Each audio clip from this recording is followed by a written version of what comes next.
네, 김정은의 신년사 발표 이후 꽁꽁 얼어붙었던 남북 관계가 갑자기 급물살을 타고 있습니다. 조금 전에도 북한이 먼저 전화를 걸어왔다고 합니다. 통일부에 나가는 취재기자 연결하겠습니다. 유승진 기자. 네, 통일부입니다. 네, 어제에 이어서 오늘도 북한이 또 한 번 연락을 해왔다고요? 네, 그렇습니다. 오늘 오전 9시 30분쯤 이 북한이 먼저 연락을 또 한 차례 걸어왔습니다. 어제에 이어 상호 간 회선 점검을 일단 실시를 했고 우리 측 연락관이 알려줄 내용이 있냐 이렇게 묻자 북한 측에서는 없다, 알려줄 내용이 있으면 다시 통보를 하겠다 이렇게 짧은 통화를 한 뒤 대화를 마감을 했습니다. 이후 우리 측 연락관은 계속 현장에서 앞으로의 연락을 계속 기다릴 예정인데요. 어제 남북 간 판문점 연락 채널을 통해 1년 11개월 만에 이 연락 채널이 다시 복원이 됐습니다. 북한이 먼저 우리 시간으로 어제 오후 3시 30분쯤에 먼저 전화를 걸어왔고 그 이후에 서로 짧게 통성명을 한 뒤 약 20분간 대화를 나눴습니다. 지난 2016년 2월에 이 개성공단 폐쇄 바로 다음 날 중단 결정을 한 바로 다음 날 이 북한이 바로 판문점 연락 채널을 폐쇄를 시키면서 그 이후로 계속 연락 채널은 차단이 되어 온 상태였습니다. 네, 매우 빠른 속도로 남북 관계가 진전되는 것처럼 보이는데, 그러니까 김정은의 신년사가 있었으니까 불과 사흘 만에 일이 이렇게 빨리 진행되고 있는 거죠. 네, 굉장히 빠른 속도라고 볼 수 있습니다. 사실 대화의 물꼬를 먼저 튼 건 김정은의 신년사였습니다.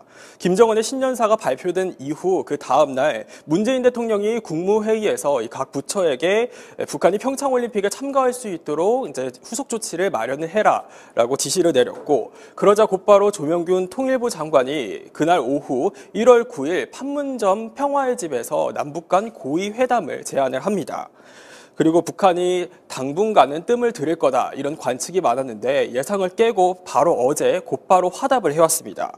어제 오후 1시 20분쯤 리성권 조평통 위원장이 조선중앙TV를 통해 김정은 위원장의 당시 지시라면서 이 판문점 연락 채널을 개통하겠다 이렇게 의사를 밝혀온 겁니다. 한 가지 눈에 띄는 점이 있습니다. 리성권 조평통 위원장이 당시 발표를 할 때 문재인 대통령의 실명을 처음으로 언급을 한 겁니다. 이 사실 북한은 그동안 문재인 대통령을 실명을 언급하지 않고 남조선 집권자 이렇게 표현을 해왔는데요. 이 사실상 문재인 대통령을 대화 상대로 인정을 하면서 앞으로의 남북 간 고위급 회담까지 전망을 하고 있다라고 해석을 해볼 수 있습니다. 네, 이런 남북 간 대화 분위기 오늘자 노동신문에서도 좀 엿볼 수가 있다고요? 네, 그렇습니다. 오늘자 노동신문을 제가 한번 봤는데요. 이 한반도에 핵전쟁으로 번질 긴장 상태가 매우 많다라고 표현을 하고는 있는데 이런 원인을 우리 남한이 아닌 미국으로 보고 있습니다. 이런 원인은 미국의 노골적인 압박 정책 때문이다라고 비난을 하고 있는데 평소라면 한국 정부를 비난하는 글을 실기 마련인데 어제도 그렇고 오늘도 그렇고 이 노동신문을 보면 대남 비판 글은 찾아보기 힘듭니다. 즉 다시 말해서 어느 정도 이제 남한을 통한 화해 메시지를 전했다라고 볼 수 있겠고요. 판문점 연락 채널이 복원된 지 공식적으로 오늘은 이틀째입니다. 우리 정부가 제안한 사실상 고위급 회담이 과연 오늘 대화 테이블에 올라갈지는 조금 더 귀추가 주목됩니다. 지금까지 통일부에서 전해드렸습니다. 네, 두 분 모셨습니다. 고영환 전 국가안보전략연구원 부원장, 문성묵 한국국가전략연구원 통일전략센터장과 함께 짚어보겠습니다. 네, 안녕하세요. 네, 안녕하십니까. 네, 김정은의 신년사에 우리가 하루 만에 화답했고 여기에 북한도 그야말로 발빠르게 하루 만에 화답했습니다. 먼저 리선권 조평통 위원장의 말부터 직접 확인해 보겠습니다. 김정은 동지께서는 평창올림픽 경기대회 참가와 북남관계 개선 문제에 대한 자신의 입장에 접한 남조선의 청와대가 공식적으로 문재인 대통령이 직접 적극적인 지지 의사를 표시하면서 긍정적으로 높이 평가하시면서 환영의 뜻을 표명하셨습니다. 네, 일단 어제 한 낮 정도였죠. 저는 이렇게 북한이 이렇게 빨리 이렇게 답을 내놓을지 몰랐습니다. 김정은의 신년사에서 정말 이례적으로 평창 올림픽 성공을 기원한다는 이야기가 나왔을 때 예. 이 사람들이 빨리 움직이겠다는 생각을 했었는데 네. 제가 예상했던 것보다 더 빨리 그렇죠. 나온 거고 네. 사실 이성건 위원장이 중앙 텔레비전에 나온 모습을 보면 무슨 모습이 보이는가 하면 2011년, 12년, 13년도 북한군 총참모부 대변인 김영철 대장이 군복 입고 예. 전면적 대결 상태를 선포한다. 그것보다는 얼마나 좋습니까? 예. 북남 관계 개선을 위한 양복 입고 나와서 그러네요. 야 정말 저렇게도 변할 수 있구나. 근데 네. 북한이 굉장히 신속하게 반응을 한 거죠. 예. 어째 빨리 이제 전화를 해왔는데 어쨌든 1월 1일이죠. 오전 9시 반에 김정은의 신년사 대표단 파견 포함 필요 조치에 대해서 용의할 수 있다. 그러니까 바로 우리 통일부에서 9일 판문점에서 고위급 남북 회담을 열자. 그리고 어제 오후에 연락처를 열겠다고 이제 판문점 오랜만에 23개월 만에 전화 통화가 이루어졌고 오늘 오전에도 두 번째 통화가 짧았지만 있었다고 합니다.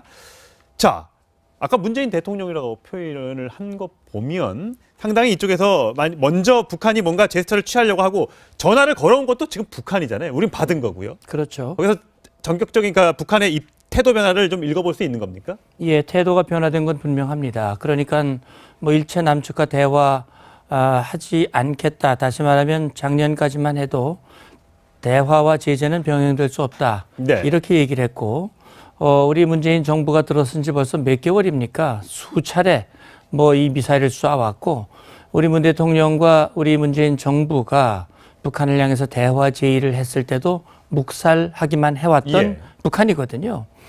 그런데 이제 김정은 신년사가 나오고 이렇게 발빠르게 조치를 취하고 있는 것은 아마 북한 내부적으로 이번 자기들이 지금 겪고 있는 여러 가지 어려움들을 전환하는 하나의 그 매개로서 예. 남북 관계를 활용하고 있는 것이 아닌가라는 생각이 드는데 외형적으로는 남북 대화 채널, 다시 말하면 의사소통의 채널이 열렸지만 네. 또 대화 가능성이 높아지고 있고 평창올림픽에 북한 대표단이 올 가능성이 높아지고는 있으나 이것이 남북 관계의 변화라고 예단하기에는 아직은 빠른 측면이 있다. 네. 따라서 앞으로 북한의 태도를 좀 더 우리가 신중하게 볼 필요가 있다는 생각이 듭니다. 예.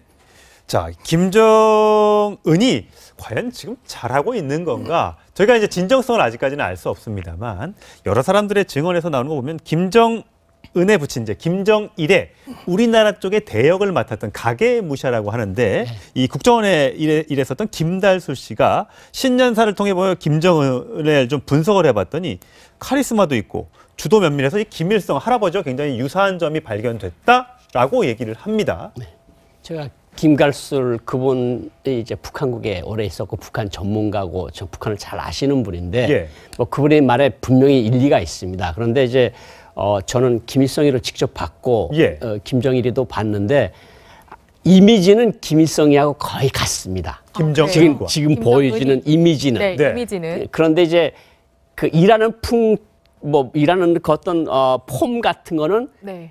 아버지 김정일을 따라하려고 하는 뭔가 하면 통이 크게 하는 요걸 두 개가 적절하게 좀 조합을 시켜서 또 그런 이미지를 보이려고 하고 있고 그러니까 이제 백두혈통이라는 연장선에서 할아버지 모습과 아버지 모습을 동시에 보이려고 애를 쓰는 것이 지금 김정은의 모습이다 이렇게 볼 수가 있을 것 같습니다. 예. 오늘도 뭐 앞에 그 문재인 대통령의 외교안보 책사라고 불려진 문정인 통일 외교안보 특보가 김정은이 뭐 나름 괜찮은 지도자로 보인다라고 아침에 또 어디 라디오에서 얘기를 했더라고요.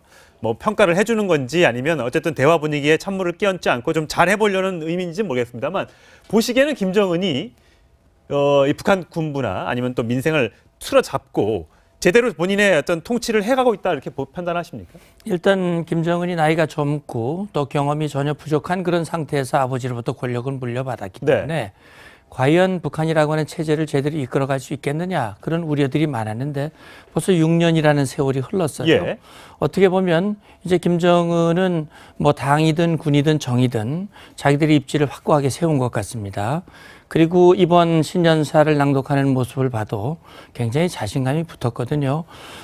저는 김정은이 잘한다 못한다를 말할 수는 없습니다. 왜냐하면 김정은이 지금 하고 있는 건 분명히 잘못하고 있는 거거든요. 그렇죠. 예. 잘못하고 있는 것이기 때문에 북한 내에서는 김정은이 나름대로 자신의 입지를 확고하게 하고 1인 지배 체제를 굳혀가는 그런 일을 하고는 있지만 정말 북한 주민들에게는 고통의 연속이 아닐 수가 없거든요. 만약에 이번에 김정은이 신년사에서 남북 관계를 전변시키고 남북 관계를 발전시키고 경제를 발전시켜서 북한 주민들을 잘 살게 만드는 그런 결단을 하고 그렇게 간다면 그건 김정은은 아마 훌륭한 지도자로 인정받을 수 있겠지만 지금 같은 행태를 보인다면 그건 최악의 지도자가 될 수 있는 거죠. 네. 어쨌든 지금 김정은은 아버지 김정일 또 김일성처럼 뭔가 통 큰 지도자 이런 전략적인 모습을 보이는 것 같습니다. 그 상황 이 영화와 굉장히 비슷한 것 같은데요. 직접 확인해 보시죠. 이 시간 이후부터 철저히 김일성이 됩니다.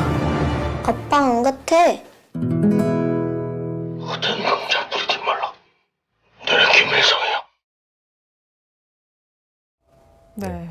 저렇게 철저하게 변하는 모습을 저희가 그냥 하나의 비유로 보여드렸는데 일단 어제 그리고 오늘 아침도 북한이 그 판문점 연락 채널을 통해서 전화를 해왔습니다. 그 영상 저희가 그래픽을 한번 통일부에서 공개한 사진 한 장을 준비했는데요. 지금 보시면 그 위원장님 빨간 버튼이 있고요. 또 이렇게 저렇게 초록 색깔이 있더라고요. 네. 이게 뭔가 의미가 있는 건가요? 있는 거죠.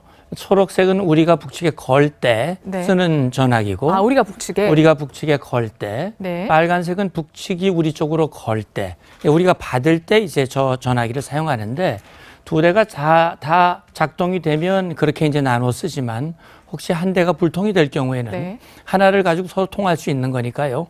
그렇게 구분해서 쓰는 걸로 알고 있고 말씀하신 대로 사실은 김정은의 신년사가 나오고 우리가 그 다음 날 두 번이나 오전 오후 두 번에 걸쳐서 불렀어도 답이 없었고 그 다음 날 오전에 불러도 답이 없었는데 오후에 이제 북측이 먼저 전화를 물론 리선권이 나와서 발표를 하고 전화를 걸어왔는데 사실은요.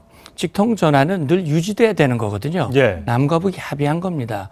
북한이 일방적으로 끊고 그걸 뭔가 자기들의 의지를 관철하기 위한 지렛대로 그동안 늘 사용을 해왔어요. 다시 말하면 손이 끊어진 게 아닌데 코드 뽑아버리고 또 우리가 전화해도 안 받고 그런 식으로 이제 이 사용을 해왔는데 이번에 정말 이렇게 개통이 됐다면 어제 청와대가 얘기했듯이 상시 소통 채널이 확보됐다. 북한이 끊지 말아야 되는 거거든요. 제가 볼 때는 어제 리선권이 발표한 내용 중에 마지막 부분 표현을 우리가 유념해야 되는데 앞으로 남북관계 발전은 남북 당국이 책임 있게 처신해야 된다. 이 얘기는 남측이 처신 있게 책임 있게 처신하지 않으면 이 전화가 다시 끊어질 수도 있다. 라고 하는 부분들을 암시하고 있는 것이 아니냐. 이런 생각도 들었어요. 어쨌든 북남, 우리 민족끼리 좀 해보자. 남북 이렇게 강조를 하고 있는데 미국의 반응은 물론 긍정적인 측면도 있습니다. 그 평창올림픽에 참가하는 남북 화해 분위기에 대해서 굉장히 반기는 것도 있습니다만 이 맥메스터 백악관 국가안보보좌관의 얘기는 조금 다른 것 같습니다. 김정은의 신년사를 듣고 안심한 사람들이 있다면 그 사람은 분명 샴페인을 너무 마셔서 취한 것 같다라고 일단 혹평을 했습니다. 물론 트럼프의 생각이 맥메스터 생각과 똑같다고 볼 수는 없습니다만 미국 내에선 저런 우려도 있다는 얘기를 전해드립니다. 미국 내에서만 아니고 한국 내에서도 일각에서 우려가 있거든요. 그러니까 너무 속도가 빠른 거 아니냐. 김정은한테, 북한한테 한두 번 속아온 게 아니거든요, 사실은. 그리고 2015년에도 남북 정상회담도 못할 것도 없다 그러면서 이제 도발을 계속 해온 건데 사실은 우리가 저런 것을 충분히 감안을 해서 대화하는 거하고 그리고 또 외교부는 외교부로서 역할이 있는 거죠. 이 대화를 통해서 우리가 어떤 측면을 이런 해결을 비핵화의 어떤 엔게이지먼트 그 분야를 우리가 계속해서 살려나가겠다. 이런 측면이 있는 거거든요. 그러니까 통일부는 통일부대로 할 역할이 있고 외교부는 외교부대로 할 역할이 있고 한미동맹도 중시하면서 평창올림픽도 성공적으로 좀 잘해나가는 이 두 가지를 하는 건 우리 정말 통일부나 우리 외교부의 역할이겠죠. 이 정도 속도라면 우리가 제시했던 9일 고위급 회담도 조금은 기대해 볼 수 있지 않을까 이런 기대감을 갖게 하는데요. 이 고위급 회담이 만약에 성사되고 그 다음은 바로 평창올림픽입니다. 그런데 이 평창올림픽과 관련해서 태영호 전 북한 대사관 공사가 뭐라고 얘기했냐면 충분히 기대해 볼 만하다. 북한이 참여할 것이다 라고 하면서 모란봉 악단 같은 그런 예술단을 보낼 가능성도 있다고 얘기를 했습니다. 모란봉 악단 좀 기억나시나요? 저희가 그래서 좀 기억을 되살릴 수 있도록 영상을 준비해봤거든요. 직접 확인해 보시겠습니다. 온스님께서 제일로 사랑하시는 우리 군대와 인민을 위하여 예술 창작 창조의 불길을 더욱 세차게 지펴 올리겠습니다. 처음으로 중국에서 공연하게 되는데 어떤 심정이세요? 예, 글쎄 공연하게 되면 어떻겠지 지금 잘 모르겠습니다. 처음이라서 말입니다. 격동되십니까? 글쎄 조금. 모란봉 악단 아니면 아무래도 현송월 아닙니까? 네. 그래서 이번에 워낙 이제 기대감이 커서 그런지 평창 올림픽에 현송월까지 오는 거 아니야? 이런 얘기도 조금 있더라고요. 그러니까 지금 뭐 네. 앞에서도 수지센터장님 말씀하셨는데 이번에 네. 리성건이 말에 네. 그전에는 대체로 어떻게 얘기했는가 하면 남북관계 개선에 해결하고 개선하는 길은 전적으로 남조선 당국이 태도에 달려 있다. 네. 그건 판박이처럼 했던 말인데 예. 그렇죠. 북남 당국이 하자. 예. 함께 그런 하자. 거 봐서는 네. 약간 좀 수위가 낮아진 건 틀림없고 예. 그래서 김정은의 어떤 특이한 성격을 보면 예술단도 올 수 있고 모란봉 예술단도 올 수 있고 우리 온 나라 사람들이 알고 있는 현송월 정말 여러 가지 연문설도 있었고 뭐 여러 예. 가지 말들이 있지 않습니까? 그렇죠. 근데 중국에 갔을 때 확실한 거는 대좌의 직급 대령인데도 불구하고 당 국제부 부부장이나 지재룡 대사도 그 앞에서 쩔쩔매더라. 예. 그러니까 좀 특이한 위상을 가지고 있는 거는 틀림없는 여성이고 네. 저 여성이 예술단을 데리고 평창에 오면 사람들의 이목은 확 쏠리겠죠. 그렇겠죠. 그러니까 예술단이 오고 체육단이 오고 거기다 응원단까지 온다 그러면 아마 평창을 들썩들썩하게 해놓지 않을까 네. 이런 생각은 하게 됩니다. 사실 이제 오는 건 좋은데 이 모든 이 어떤 세계의 이 화합의 스포츠 무대의 장이 이 어떻게 보면 정치적으로 또 흐를까 사실 걱정도 돼요. 전부 다 사람들이 응원단 온 경기장만 구경을 가고 다른 거엔 관심도 없고 이럴까 봐 좀 걱정이 되는데 아마 청와대에서도 아마 그런 점을 의식해서 어저께 꼭 북한 선수단의 참가와 일단 뭐 응원단이 온다는 것 자체만으로 평창의 성공을 논하기엔 좀 이른 면이 있다라고 이제 선을 그었습니다만 네. 이런 부분이 모두 이 블랙홀처럼 모든 이슈를 빨아들일까 봐 걱정하는 분들도 특히 체육인들 중에서는 있더라고요. 그럼요. 제가 생각할 땐 그런 우려와 함께 제가 한 가지 우려하는 건 이런 겁니다. 지금 상황으로 봤을 때는 아마 분명히 선수단을 보낼 것이고요. 그다음에 말씀하신 대로 응원단이나 이 악단을 예술단을 보내서 김정은이 신년사에서 말했듯이 나는 평창 올림픽의 성공적인 개최를 진심으로 원하고 예. 또 그걸 위해서 관련된 조치를 취할 수 있다라고 얘기를 했기 때문에 우리 위대한 지도자는 말만 하는 분이 아니고 진짜 평창 올림픽의 성공을 위해서 할 도리를 다 한다라고 하는 걸 보여주는 것이 하나 있을 수 있고요. 또 한 가지는 그렇게 함으로써 한반도의 평화가 왔고 그래서 김정은이 그동안 개발하고 세워놓은 핵과 미사일은 잊어버리도록 만드는 그런 어떤 효과를 노릴 수 있습니다. 그런 점에서 우리가 이 평창 올림픽의 성공 개최와 북한의 핵 문제를 완전히 분리해서 같이 해결하는 그런 명확한 인식이 있어야만 네. 우리 원하는 운전대론 우리가 원하는 방향을 끌고 갈 수 있다 이런 말씀을 드리고 싶습니다. 예. 어쨌든 지금 계속해서 나오는 사람 이름이 하다 보니까 여성의 이름이 많이 등장을 하고 있습니다. 아직 정확하게 알 수는 없습니다만 현송월 지금 말씀하셨고요. 김여정이 올 가능성도 뭐 완전히 배제할 수는 없고 어쨌든 그 두 사람 사이에 꼭 이름이 끼는 거는 또 리설주고 예. 요즘 최근에 또 리설주의 얼굴이 안 보이고 있습니다. 지난 10월 말 정도에 제가 예. 영상을 확인했으니까 벌써 2달이 넘었거든요. 예. 꼭 한 사람이 뜨면 한 사람이 안 보이고 이게 계속 반복이 되다 보니까 항상 억측이 나고요. 또 이렇게 억측이 많이 나오면 그때 가서 한번 딱 보여줘요. 예. 네. 그렇게 북한에 그러니까 뭐 이설주라는 여성은 일단 가임기의 여성이고 뭐 후계자 생산이라는 아주 막중한 네. 임무를 맡고 있는 여성이니까 뭐 가임기에 들어가 있을 수도 있고 그래서 이설주의 뭐 미등장은 크게 신경이 안 쓰이는데 네. 이제 지금 김여정의 이야기가 나오는데 예. 저는 김여정의 한국에 올 가능성은 매우 낮게 보지만 예. 또 김정은이 하도 특이한 성향을 보여주고 막 예. 끝에서 끝까지 왔다 그러니까요. 갔다 하니까 뭐 그 가능성도 완전히 배제하지는 못하겠지만 그 두 여성보다는 역시 현송월이가 김정은한테도 부담이 덜고 예. 또 네. 한국 사람들을 끌어당기기, 시선을 끌어당기기에도 그렇겠네요. 현성월이가 훨씬 낫고 뭐 그런 측면이 분명히 있을 겁니다. 네. 분위기를 확 살리는 데 도움이 될 것 같은데 근데 좀 개인적인 궁금증이기도 한데 옛날에 현송월이 김정은의 옛 예인이라 해가지고 뭐 총살설 이런 것도 돌았었는데 그렇게 리설주나 김정은과는 사이가 나쁘진 않은가 봐요. 뭐 어떻게 봐야 돼요?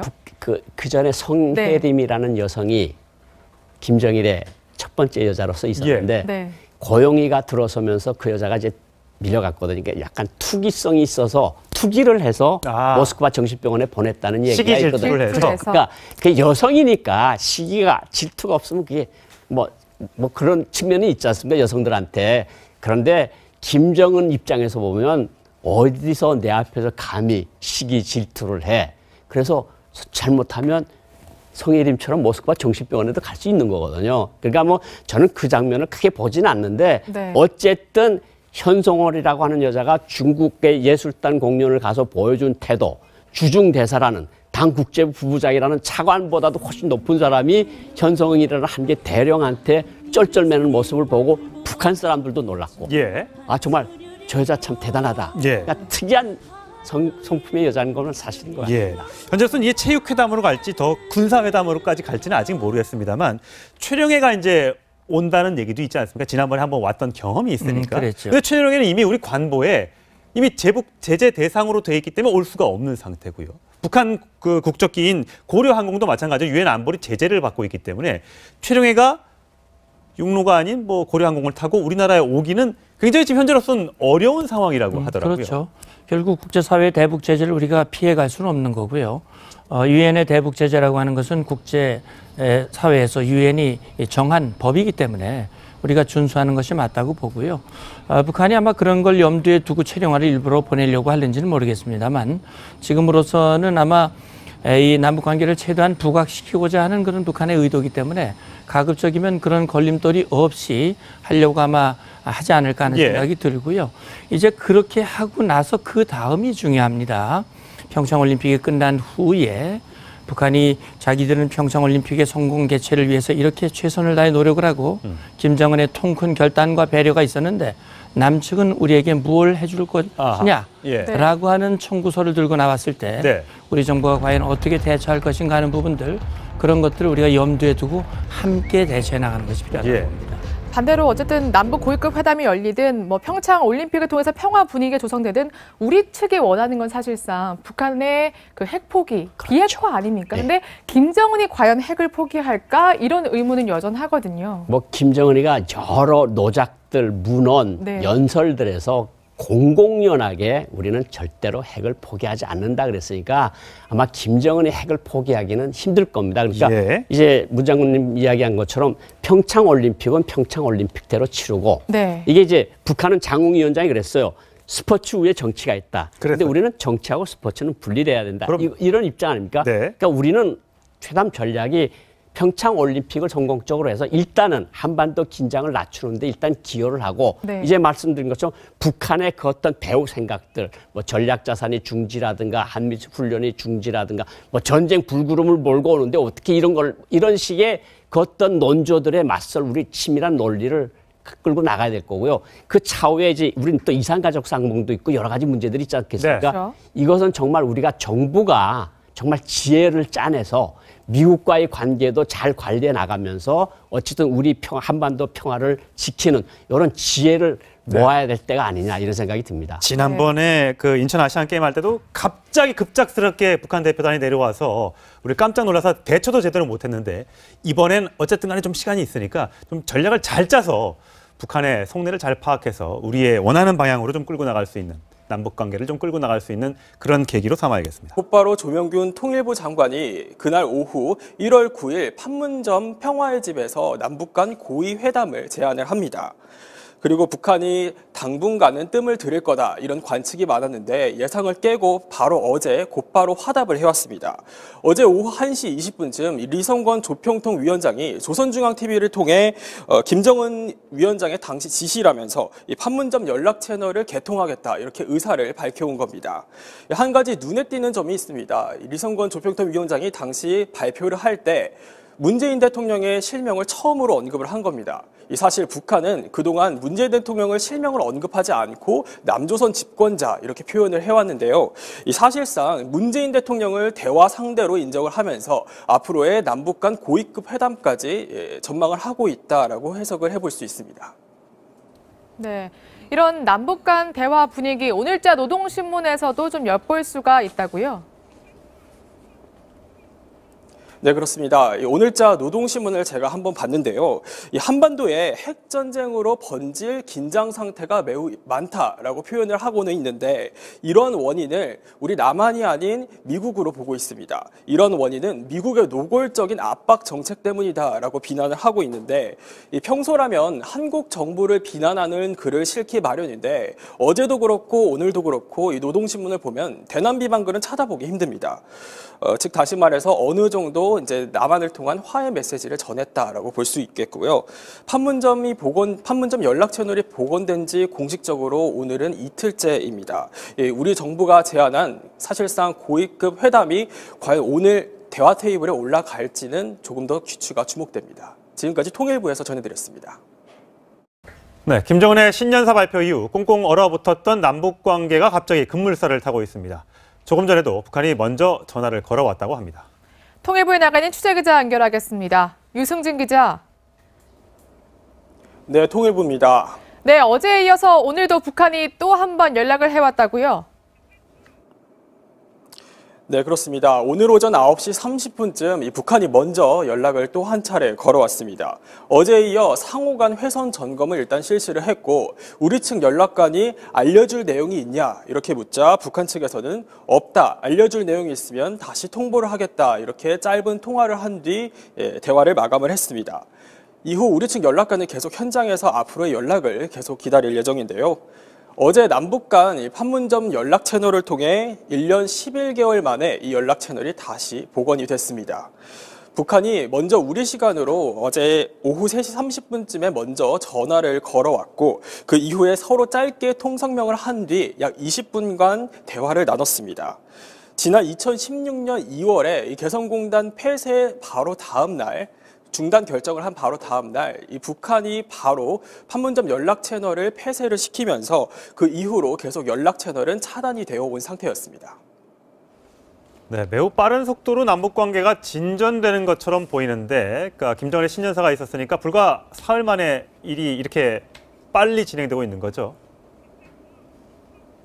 네, 굉장히 빠른 속도라고 볼 수 있습니다. 사실 대화의 물꼬를 먼저 튼 건 김정은의 신년사였습니다.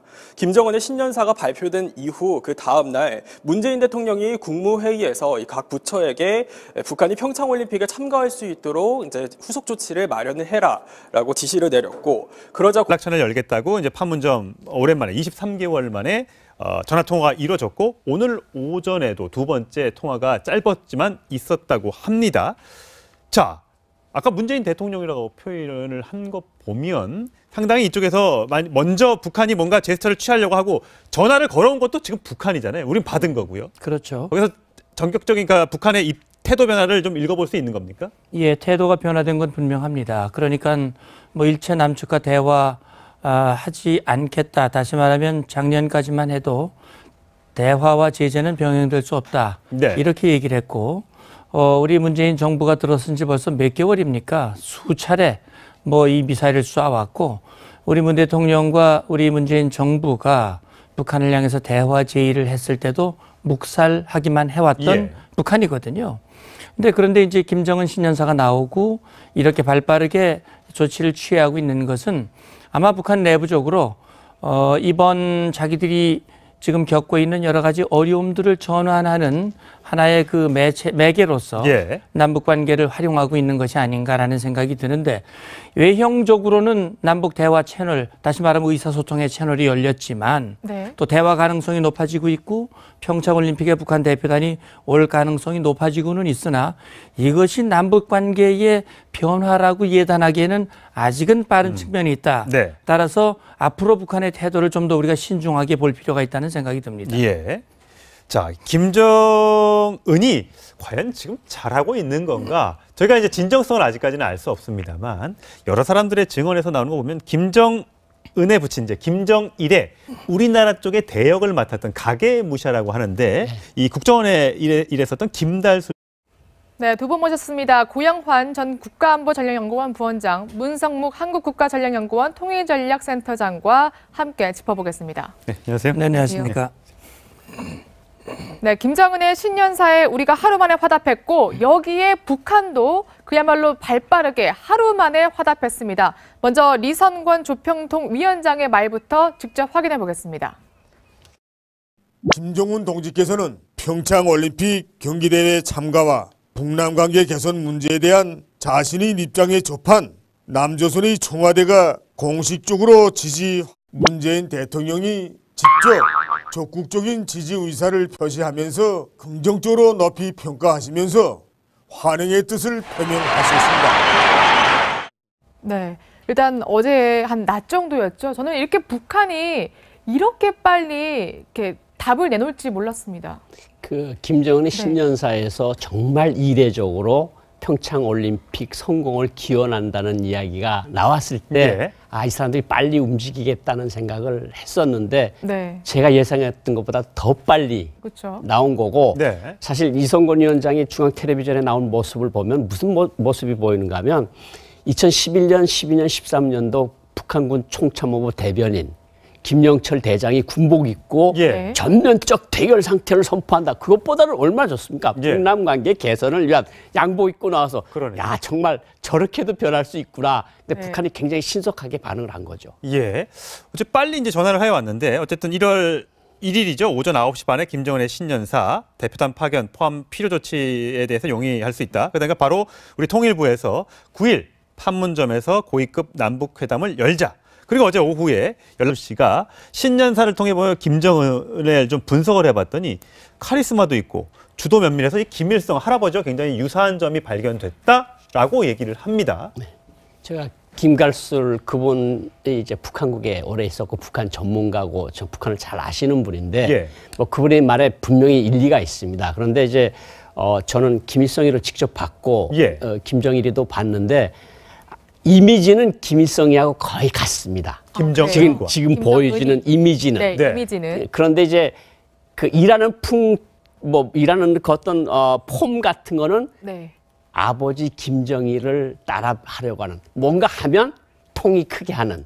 요걸 두 개가 적절하게 좀 조합을 시켜서 또 그런 이미지를 보이려고 하고 있고 그러니까 이제 백두혈통이라는 연장선에서 할아버지 모습과 아버지 모습을 동시에 보이려고 애를 쓰는 것이 지금 김정은의 모습이다 이렇게 볼 수가 있을 것 같습니다. 오늘도 뭐 앞에 그 문재인 대통령의 외교안보 책사라고 불려진 문정인 통일 외교안보 특보가 김정은이 뭐 나름 괜찮은 지도자로 보인다라고 아침에 또 어디 라디오에서 얘기를 했더라고요. 뭐 평가를 해주는 건지 아니면 어쨌든 대화 분위기에 찬물을 끼얹지 않고 좀 잘해보려는 의미인지는 모르겠습니다만 보시기에는 김정은이 이 북한 군부나 아니면 또 민생을 틀어잡고 제대로 본인의 어떤 통치를 해가고 있다 이렇게 판단하십니까? 일단 김정은이 나이가 젊고 또 경험이 전혀 부족한 그런 상태에서 아버지로부터 권력을 물려받았기 때문에 과연 북한이라고 하는 체제를 제대로 이끌어갈 수 있겠느냐 그런 우려들이 많았는데 벌써 6년이라는 세월이 흘렀어요. 어떻게 보면 이제 김정은은 뭐 당이든 군이든 정이든 자기들의 입지를 확고하게 세운 것 같습니다. 그리고 이번 신년사를 낭독하는 모습을 봐도